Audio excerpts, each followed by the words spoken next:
If I were to give a piece of advice to each and every one of you, it would be a pretty simple piece. First off, get headphones that you don't have a hard time folding.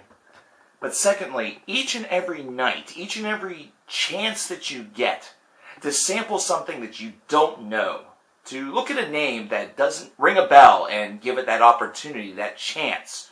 Take that opportunity, give it a chance, because you never know what might be out there. Ride Forth by Exmortus. I remember this group from the mid-portion of the 2000s, listening to some of their earliest EPs and thinking, this is a band that has some, it has a little bit of that it factor. We have great neoclassical guitar work that is built above in the solos, that is, from the melody and the generalized hook. We have sort of a deathy style vocals scheme going on with a thrashy type of idea with a lot of melody mixed in. Definitely a group that has a lot of different tools that come together to build a strange heavy metal puzzle. So it's been about 10 years ever since this band burst on the scene, so to speak. So how does Ride Forth, this 9-track affair, really size up not only within their own catalog, but within this very thin, year that we have already, where this is only the 3rd review? Well, here's the best way that I could describe this, is that the musicality, the technicality, the ability for this band to string together riffs and craft songs that have a little bit of interest within them is pretty well executed. It's something that is really showcased right off the bat with Speed of the Strike, though if there's something that you'll kind of feel a little bit imbalanced by is the real omnipresence and the strength of the neoclassical guitar that you hear. The bass and the percussion comes in and kind of hits you like a truck a little bit, but at times, whenever it feels absent, it feels a little bit off-putting. Either that, or you could say that this is really the place where that guitar, that strength of the riff, really showcases itself and becomes the primary focus. And this is something that is showcased a lot during this Exmortus album. It is one of the features that this band has to really offer, and something that is brilliantly put to rest any sort of, veiled expectations you might have with a instrumental track like they have with Appassionatia. It's fantastic. It comes in the second half of this disc at track number 7, and it's one that is kind of unexpected. It's set up by all of these tracks that have a very aggressive side to it, that have a very, gruff vocal line that accompanies it, and then you have what essentially feels very much like a guitar player's wet dream, a suite of sorts, where this talent gets to expose itself, and it is the primary thing that you hear. Overall, this band is able to do a lot of tight things that surround it in order to deliver this package in a way where nothing really feels out of place or out of sync, which is a solid endeavor.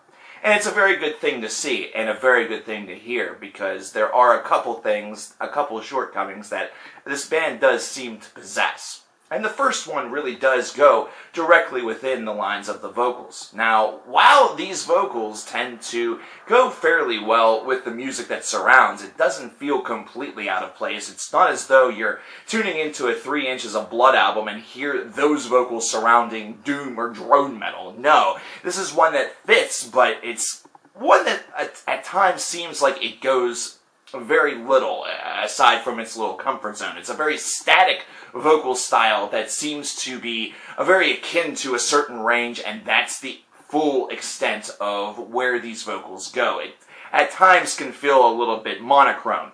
Musically speaking, that's where the strength really lies, but at times these riffs can feel a little over-excessive, as though they are present just to sort of wow the listener, or to give them a little bit more to talk about whenever discussing this album in the future. Songs such as Let It Roam or for example, Fire and Ice are able to showcase this a little bit better and really show the band at a very strengthened high. It seems like whenever they have the opportunity to expand the track a little bit and, let the composition breathe, as I like to say, they tend to have a little bit more success in finding that happy medium between trying to do too much with a short period of time and trying to, keep things a little bit simple. The combination seems to come into tact, the planets seem to align, and they're able to deliver tracks that feel like they have a lot more girth and a lot more balls behind it, even though Fire and Ice can at times seem a bit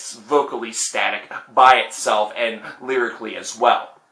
However, this band is one whose principal strength, as we've been really egging home, has been in the musicality, and it's one that drives this release. It gives it a lot of punch, and it gives it a lot of allure.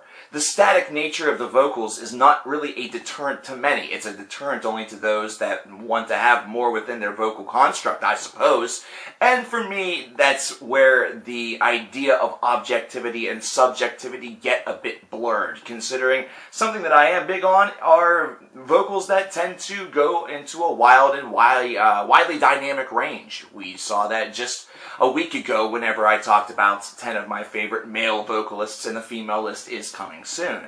But within the constructs of this scene, this is a band that is very worthwhile to check out and give that first listen to if you're unfamiliar with the name.